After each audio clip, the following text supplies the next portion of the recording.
Kak, aku ingin marah saat orang lain itu memperlakukan aku dengan buruk atau memfitnah aku gitu kan, memanipulasi. Aku teringat dengan satu wejangan dari seorang sahabatku. Dia bilang kayak gini, orang yang marah akan kelihatan salah, maka kendalikanlah amarahmu katanya. Aku pikir-pikir bener sih. Kenapa? Karena kalau kita posisinya kita bener nih, lalu kita marah gitu, meledak-ledak kepada pelaku gitu kan. Nah, pelaku ini misalkan manipulatif, dia diem aja gitu kan. Nah, yang kelihatan salah itu justru kita gitu loh. Yang kelihatan berisik itu justru kita. Dan dia bisa bilang ke orang-orang bahwa ih, memang dia tuh yang berisik, emang dia tuh yang emosian gitu.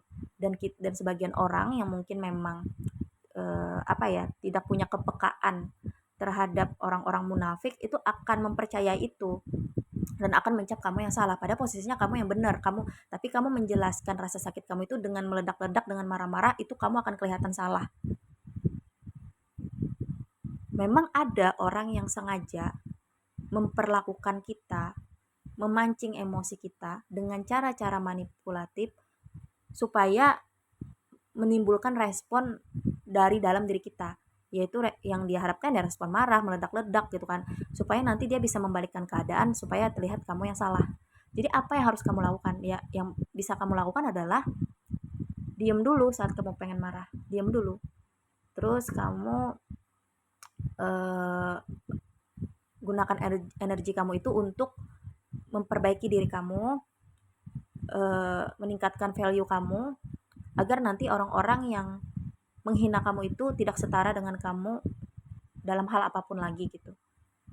Nanti semua orang akan melihat kok dan menilai siapa yang salah selama ini, siapa yang problematik selama ini gitu. Karena ketika kamu dijahatin, difitnah sama orang yang manipulatif kayak gini, dan dia biasanya membawa banyak play monkeys, supporter, kamu ngejelasin bagaimanapun akan sulit gitu, karena kayak apa ya istilahnya, jagoan mereka dalam hal ngeruntuhin statement kamu gitu. Jadi hal yang paling benar ya, gunakan energi kamu itu untuk diri kamu sendiri gitu. Tingkatkan value kamu supaya kamu nggak setara sama mereka. Kalau udah nggak setara,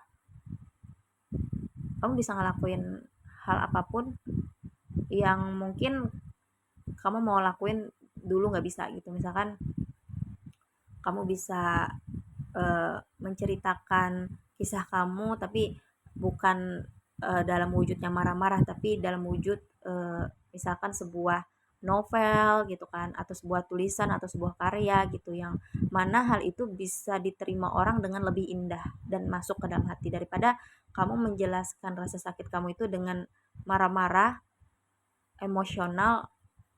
Orang juga nggak akan peduli gitu menurut aku sih. Tapi ya nggak masalah juga misalkan kamu pengen nangis atau pengen meledak-ledak di hadapan orang, ya nggak masalah. Semua orang butuh proses dalam menuju titik itu, titik yang aku sampaikan ini. Maksudnya kalau kamu memang di saat ini titik dimana kamu menjelaskan sesuatu, rasa sakit kamu, rasa ketidaknyamanan kamu kepada orang-orang dengan marah, ya udah nggak apa-apa gitu. Tapi kamu akan tahu responnya kan, nggak ada yang ngebela kamu, nggak ada yang benar-benar peduli sama kamu kan. Kenapa? Karena orang uh, juga punya masalah masing-masing, dan nggak akan ada orang yang bisa memahami diri kita